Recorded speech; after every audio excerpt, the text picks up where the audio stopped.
Hello everyone, कैसे हैं आप सब। चैनल पर विजिट करने के लिए शुक्रिया। आज है हमारे लिए बहुत ही खास दिन, क्योंकि आज हम जा रहे हैं हमारे गांव पूरे 3 साल बाद। सारी तैयारियां करके हम लोग निकल रहे थे गांव के लिए। मम्मी, चाची, बुआ, दीदी और हम सब थे। गाड़ी थोड़ी छोटी थी लोगों के हिसाब से, लेकिन हंसी मजाक करते करते कब हम गाँव पहुँच गए पता ही नहीं चला। गाँव पहुँचते पहुँचते करीब शाम ही हो गई थी। और यहाँ राघव अपनी बड़ी दादी के साथ खेल रहा है। ये है मेरी ताई जी, जो कि गांव में ही रहती हैं, और जब भी हम लोग गांव जाते हैं ताई जी बहुत खुश होती हैं। बट अनफॉर्चुनेटली हम लोग ज़्यादा नहीं जा पाते गांव। राघव ने अपनी दादी के साथ बहुत मस्ती की। उसके बाद खाने का टाइम हो गया था। मम्मी तो हमेशा ही बनाती हैं। मैंने मम्मी को पहली बार देखा चूल्हे पे बनाने।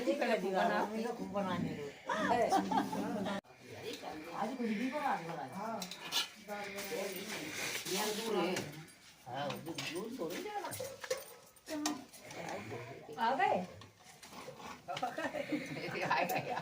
अब देखो कुछ नहीं करने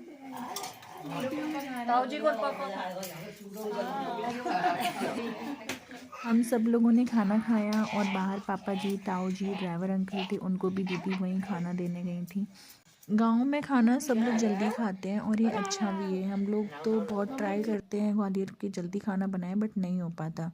यहाँ चल रही थी चीकू की मस्ती। भाई सबसे ज़्यादा इंजॉय तो इसी लड़के ने किया है गांव में। यहाँ रात का टाइम हो रहा है और ये जनाब फ्रिज से गाजर निकाल के खा रहे हैं। चीकू के लिए यहाँ हर चीज़ बहुत नई थी। वो हर चीज़ को एंजॉय कर रहा था यहाँ पर। जब वो पहली बार आया था गांव तब 6 या 7 महीने का था। उसकी भी ऐसे ही देवताओं की पूजा कराने के लिए लेके आए थे। उसके बाद वो अभी आया है, लेकिन इस बार वो गांव आकर बहुत खुश था। हम सब लोग लेटने चले गए थे, लेकिन वो तो नाम ही नहीं ले रहा था लेटने का। और अपने साथ साथ उसने अपने पापा को भी ड्यूटी पर लगा लिया था। तो अंदर चल के देखते हैं क्या चल रहा है यहाँ पर सभी का। तो भाई नींद तो किसी को नहीं आ रही थी। आई थिंक अभी तक कोई नहीं सोया। हाँ भाई, सब लोग बातें कर रहे हैं यहाँ पर। और यहाँ हमने 11-12 बजे तक बात की। 8 बजे तो फ्री हो गए थे खाना वाना खा के, लेकिन बातें ख़त्म नहीं हो रही थी। और बस यहाँ इतनी सारी औरतें हों, वहाँ बातें ख़त्म हो ही कैसे सकती हैं भला। राघव तो सो चुका था, क्योंकि वो बहुत थक गया था। सफ़र में बिल्कुल भी नहीं सोया था वो। कुछ देर हंसी मजाक करके सब लोग सो गए थे और सब लोग जल्दी भी उठ गए थे, लेकिन मैं और दीदी सबसे लेट उठे, क्योंकि ठंड बहुत थी। तो मम्मी, ताई जी लोगों ने बोला कि आप लोग अभी लेटे रहो, आपकी कोई ज़रूरत नहीं है अभी उठने की, क्योंकि आपके लिए ऐसा कुछ काम नहीं है अभी। और देखो यहाँ की सुबह कितनी प्यारी होती है भाई। उठते ही खुला खुला आसमान और सूर्य देवता के दर्शन हो जाते हैं। और हम लोग इस टाइम तक चाय वगैरह पी चुके थे और चाय वाय पी के खाने की तैयारियां होने लगी थी। वैसे भी गाँव में खाना तो जल्दी बनता ही है, बट आज तो खैर पूजा थी तो जल्दी बनना ही था। आज बहुत सारी पूजा थी, करीब 6-7 पूजा हमें करनी थी। और यहाँ पे मेरी चाची जी बना रही हैं खाना, जो कि बहुत स्वादिष्ट खाना बनाती हैं। मैंने 1-2 बार इनके हाथ का खाना खाया है, मुझे तो बहुत पसंद आया है भाई। और राघव अपनी बुआ के साथ आग सेक रहे हैं। बहुत ठंड थी तो दीदी इसको यहीं ले आई थी, चूल्हे के पास बिठा लिया था। और मैंने भी थोड़ी सी शर्म दिखाकर चाची को बोला है, चाची मैं खाना बना देती हूँ, आपने शाम को भी बनाया, अभी भी आप बना रहे हो। तो वो हंसते हुए बोली, अरे नहीं नहीं, यहाँ पर रहने दो, तुमसे चूल्हे पर नहीं हो पाएगा। वैसे गाइस सीरियसली मेरी तीनों सासू माँ बहुत अच्छी हैं, मुझे कभी कुछ करने ही नहीं देती हैं। मेरी चाची तो हमेशा बोलती हैं, अरे हम 3-3 सास हो के तुम काम करोगी। खैर ये तो उनका बड़प्पन है। सभी घर वालों और पूजा के लिए खाना बनाकर हम आ गए थे अपनी कुल देवी की पूजा करने के लिए। यहाँ खेतों में हमारी कुल देवी विराजमान है, जो बहुत टाइम बाद हम यहाँ पर आए हैं। हमारे यहाँ बच्चे के जन्म के बाद उसके 1 साल के होने से पहले ही सारे कुल देवी देवताओं के दर्शन कराए जाते हैं।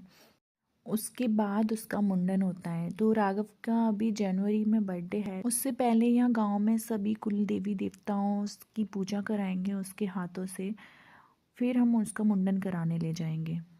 यहाँ देवी का पूजन करने के बाद हम निकल गए थे दूसरे मंदिर, और ये है रावतपुरा धाम।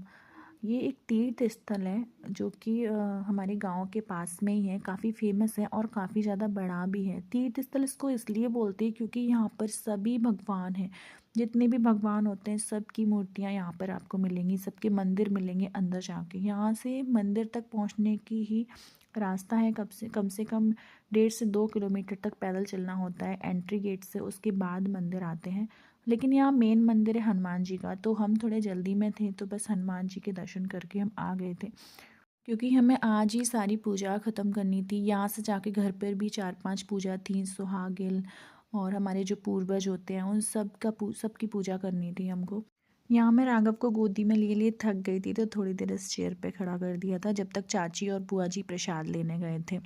यहाँ पर आगे चलते चलते नंदी द्वार मिलता है, यहाँ से भगवान की मंदिरों की शुरुआत हो जाती है। यहाँ एंट्री करते ही सबसे पहले हमें 9 ग्रह की मूर्तियाँ मिलती हैं। ताई जी आगे आगे जा रही हैं क्योंकि उन्होंने देखा हुआ है, तो वो हमें बताते हुए जा रही थी कि यहाँ पर ऐसा है, यहाँ पर वैसा है। मैं भी पहले आई थी यहाँ पर, लेकिन तब ये बन रहा था, कंप्लीट नहीं था। यहाँ एंट्री करते ही हमको नवग्रह की मूर्तियाँ मिलती हैं। एक्चुअली ये 9 ग्रह हैं जो उनकी मूर्तियाँ स्थापित की हुई हैं। उसके बाद आगे चलते चलते सामने ही हमें एक शिव जी की प्रतिमा दिखी, जो कि काफ़ी ज़्यादा विशाल और बहुत ही सुंदर थी, जिसके दर्शन हमने बाहर से ही किए थे, क्योंकि उसके अंदर जाते तो बहुत टाइम लग जाता। हम लोग थोड़ी जल्दी में थे क्योंकि पापा जी का कॉल आ गया था कि आज ही हमें ग्वालियर भी निकलना है, कि उन्हें नेक्स्ट डे जाना था, तो इस वजह से हमने सारे मंदिरों की जल्दी जल्दी दर्शन किए।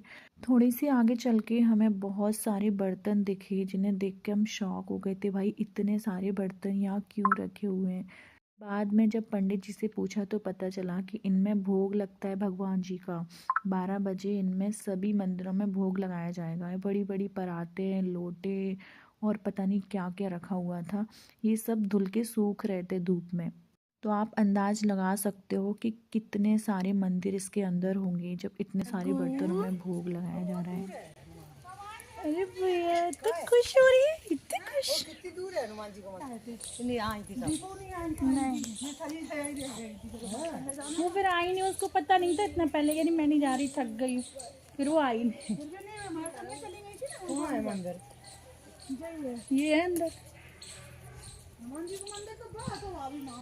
यहाँ मंदिर तक आते आते सब लोगों की सांस फूल गई थी, बहुत ज़्यादा दूर था क्योंकि मंदिर, और मैं तो बहुत थक गई थी, राघव को भी लेना था गोदी में। फिर यहाँ लेकिन हमें बहुत अच्छे से हनुमान जी के दर्शन हो गए थे, क्योंकि भीड़ कम थी। पंडित जी ने बताया कि शाम को भीड़ ज़्यादा होती है। एंड सीरियसली गाइस, बहुत सुंदर मंदिर है। आप लोग कभी भी इधर आओ तो इस मंदिर में ज़रूर आना, और पूरा दिन लेके आना, क्योंकि यहाँ एक दिन भी कम पड़ जाएगा। इतने सुंदर सुंदर मंदिर बने हुए हैं। यहाँ का वातावरण तो बहुत ही अच्छा था, मतलब जाने का मन ही नहीं कर रहा था, बट क्या करें, हमें जाना भी था। और घर जाके और भी पूजा निपटानी थी, सारी पूजा ख़त्म करके आज ग्वालियर भी निकलना था। यहाँ से निकलकर घर गए, बाकी की पूजा करी, खाना खाया, और पापा हम लौट के जा रहे हैं अपने घर से अपने घर। आगे